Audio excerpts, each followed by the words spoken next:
আজ শেয়ার করব মুচমুচে বেগুন ভাজা। বেগুন তো সকলেই ভাজতে পারেন, তবে এই বেগুন ভাজাটা একদম সম্পূর্ণ আলাদা। এতটাই টেস্টি হয়, আর সবথেকে একটা বড় টিপস হচ্ছে একদমই তেল টানবে না। ভাত, রুটি, লুচি, পরোটা সমস্ত কিছুর সাথে খেতে লাগবে দুর্দান্ত। নমস্কার বন্ধুরা, শ্বশুর বৌমা রান্নাঘর অ্যান্ড ব্লগ চ্যানেলে সকলকে স্বাগত। তাহলে কি করে তৈরি করব সেটাই দেখে নেওয়া যাক। সবার প্রথমে এইখানে আমি দুটো বড় সাইজের বেগুন নিয়েছি। বেগুনগুলোকে এবার বেশ গোল গোল করে একটু মোটা করে চাকচাক করে কেটে নেব।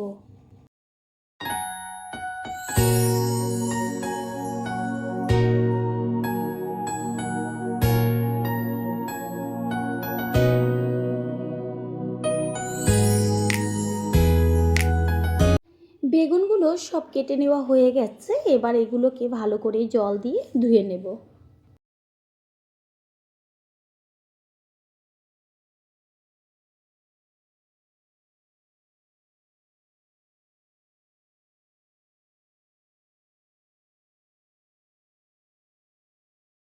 বেগুনগুলো সব ভালো করে জল দিয়ে ধুয়ে নিয়েছি। এবার এগুলোকে তুলে নেব।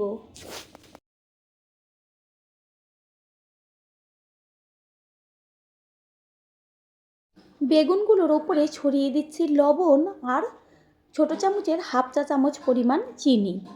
দেব কালারের জন্য হলুদ গুঁড়ো আর একটু লঙ্কার গুঁড়ো। এইভাবে লবণ, হলুদ আর চিনি আর লঙ্কার গুঁড়ো দিয়ে এটা মাখিয়ে রাখলে পরে তাহলে কি হয়, বেগুনটা ভীষণ টেস্টি হয় ভাজার পরে খেতে।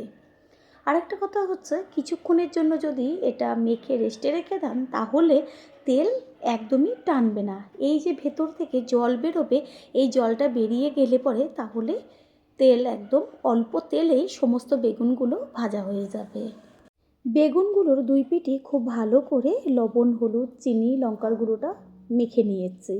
এটা কিছুক্ষণের জন্য রেস্টে থাক। অন্যদিকে এখানে নিয়েছি আমি বেসন। বেসনটাকে একটা বড় পাত্রের মধ্যে আমি ঢেলে নিচ্ছি। তারপরেই এর মধ্যে দিয়ে দেব কালারের জন্য হলুদ গুঁড়ো, দেব চালের গুঁড়ো। অবশ্যই চালের গুঁড়োটা ব্যবহার করবেন। যে কটা উপকরণ আমি দিচ্ছি কেউ স্কিপ করবেন না। আর দিয়ে দিচ্ছি ছোটো চামচের হাফ চা চামচ পরিমাণ লঙ্কার গুঁড়ো, দিচ্ছি লবণ। এবার চামচের সাহায্যে সব কিছু ভালো করে মিশিয়ে নেব, সম্পূর্ণ জল ছাড়া। ঠিক এরকম জল ছাড়া চামচ দিয়ে ভালো করে একটু সময় নিয়ে মিশিয়ে নিতে হবে। বেগুন ভাজা তো সবসময় করে থাকেন, তবে এই পদ্ধতিতে একবার বেগুন ভাজাটা তৈরি করবেন। আমি গ্যারান্টি দিয়ে বলতে পারি একদম সামান্য তেলেই অনেকগুলো বেগুন আপনারা ভাজতে পারবেন। 10 মিনিট মতন আমি লবণ হলুদটা মাখিয়ে রেখেছিলাম। এবার দেখবেন বেগুন থেকে কত জল বেরোচ্ছে। জলটা আস্তে করে হাত দিয়ে চিপে বার করে তারপর এই যে মিশ্রণটা তৈরি করেছি এর উপরে বেগুনটাকে রেখে হাত দিয়ে চেপে চেপে ওপরে যেন এই মিশ্রণটা আটকে যায় ঠিক সেইভাবে লাগিয়ে নিতে হবে। এই যে দেখা যাচ্ছে এপিট ওপিট খুব ভালো করে আমি মিশ্রণটাকে মাখিয়ে নিয়েছি। এইভাবেই সমস্ত বেগুনগুলো মাখিয়ে নেব। আর একটা বেগুন আমি দেখিয়ে দিচ্ছি। আগে প্রথমে জলটা চিপে ফেলে দিলাম, তারপর ঠিক এইভাবে মিশ্রণটার মধ্যে বেগুনটাকে রেখে দুই পিঠই হাত দিয়ে বেশ চেপে চেপে দিতে হবে।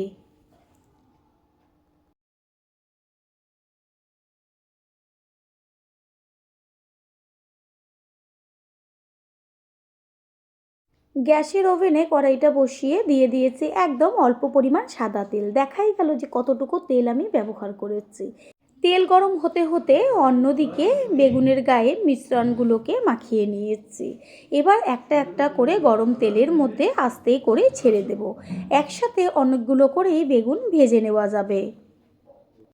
প্রথমবার যারা আমাদের চ্যানেল ভিজিট করছেন তাদের আন্তরিক শুভেচ্ছা ও অনেক ভালোবাসা। আমাদের রেসিপিগুলো যদি ভালো লেগে থাকে সাবস্ক্রাইব করে দেওয়ার অনুরোধ রইল ও পাশে থাকা বেল আইকনে ক্লিক করলে পরবর্তী ভিডিওগুলো সবার আগে আপনাদের কাছে পৌঁছে যাবে। একসঙ্গে আমি 4টে বেগুন দিয়ে দিয়েছি। নিচের পিঠটা কিছুক্ষণ হবার পরে উল্টে দিতে হবে ওপরের পিঠটা হবার জন্য। আর গ্যাসের ফ্লেম মিডিয়াম টু লো করে দিয়ে বেগুনগুলোকে ভাজতে হবে। যেহেতু একটু মোটা মোটা করে কেটে নেওয়া আছে, সেই কারণে ভেতরটা যেন কাঁচা না থাকে সেটা খেয়াল রাখবেন।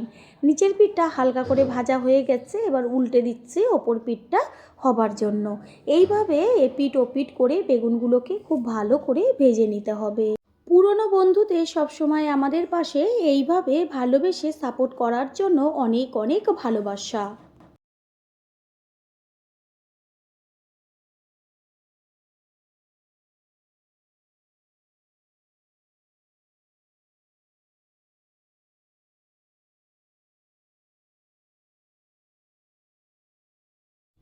দুই পিঠই খুব সুন্দরভাবে লাল লাল ভাজা হয়ে গেছে। আর একটুখানি সামান্য কিছুক্ষণ হলে পরেই একদম পারফেক্ট বেগুন ভাজা তৈরি হয়ে যাবে। আর এটা এতটাই মুচমুচে হয় যেটা নাকি মুখে দেওয়া মাত্রই গলে যাবে।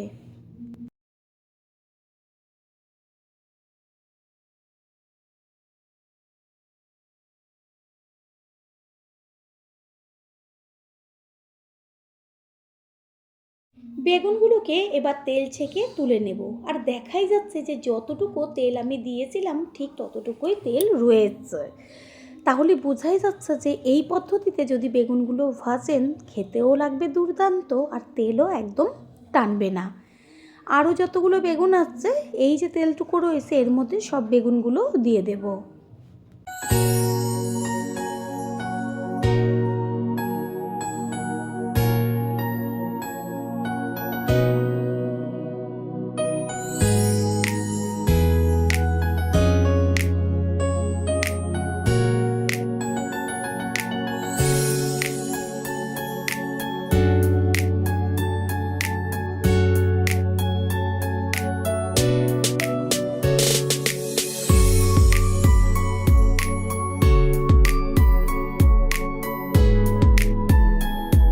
এই বেগুনগুলো সম্পূর্ণ ভাজা হয়ে গেছে, আর দেখাই যাচ্ছে যে এখনও কত তেল রয়েছে।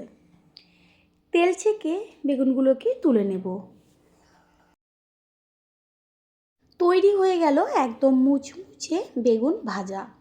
আশা করি রেসিপিটি ভালো লাগলো। আর যদি ভালো লেগে থাকে একটা লাইক, কমেন্ট, পারলে একটা শেয়ার করে অবশ্যই জানাবেন। আপনাদের দেওয়া একটা লাইক, একটা শেয়ার ও লাইকের পাশে থাকা হাইপ আমাদের কাছে অনেক অনেক গুরুত্বপূর্ণ। All friend, thanks for watching my video. আপনারা সকলে ভালো থাকবেন, সুস্থ থাকবেন। আবারও দেখা হবে অন্য কোনো রেসিপির এপিসোডে।